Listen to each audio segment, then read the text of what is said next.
Isaiah chapter 14 begins with a message of hope for Israel, proclaiming that God will have mercy on his people and restore them to their land.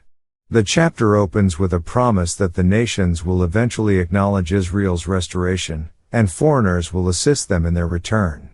The Israelites will be freed from their oppression, and the nations that once oppressed them will be humbled.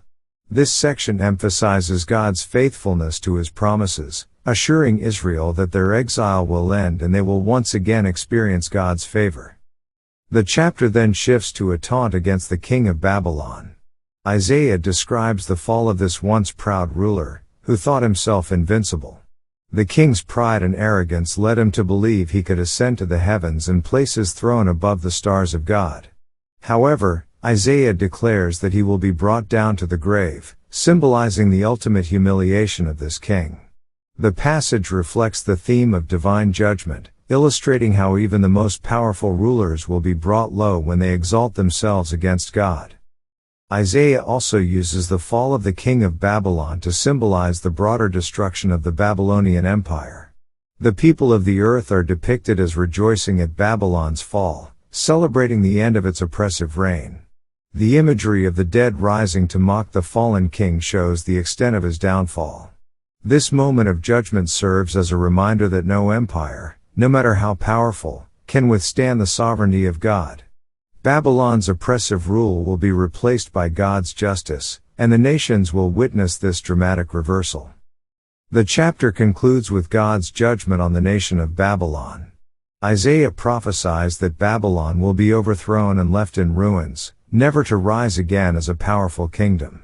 God's will is portrayed as unstoppable. The Assyrian Empire, which had been a tool of judgment against Israel, will also face judgment for its own arrogance and cruelty. Isaiah's prophecy against Babylon serves as both a warning to prideful nations and a comfort to Israel, assuring them that God's justice will prevail, and they will ultimately be delivered from their enemies. Let's now read Isaiah chapter 14. For the Lord will have mercy on Jacob, and will yet choose Israel, and set them in their own land, and the strangers shall be joined with them, and they shall cleave to the house of Jacob. And the people shall take them, and bring them to their place, and the house of Israel shall possess them in the land of the Lord for servants and handmaids, and they shall take them captives, whose captives they were, and they shall rule over their oppressors. And it shall come to pass in the day that the Lord shall give thee rest from thy sorrow, and from thy fear, and from the hard bondage wherein thou wast made to serve. That thou shalt take up this proverb against the king of Babylon, and say, How hath the oppressor ceased? The golden city ceased. The Lord hath broken the staff of the wicked, and the scepter of the rulers. He who smote the people in wrath with a continual stroke, he that ruled the nations in anger, is persecuted, and none hindereth. The whole earth is at rest, and is quiet, they break forth into singing. Yea, the fir trees rejoice at thee, and the cedars of Lebanon, saying, Since thou art laid down, no feller is come up against us. Hell from beneath is moved for thee to meet thee at thy coming, it stirreth up the dead for thee, even all the chief ones of the earth, it hath raised up from their thrones all the kings of the nations. All they shall speak and say unto thee, Art thou also become weak as we? Art thou become like unto us? Thy pomp is brought down to the grave, and the noise of thy viols, the worm is spread under thee, and the worms cover thee. How art thou fallen from heaven, O Lucifer, son of the morning? How art thou cut down to the ground, which didst weaken the nations? For thou hast said in thine heart, I will ascend into heaven, I will exalt my throne above the stars of God, I will sit also upon the mount of the congregation, in the sides of the north. I will ascend above the heights of the clouds, I will be like the Most High.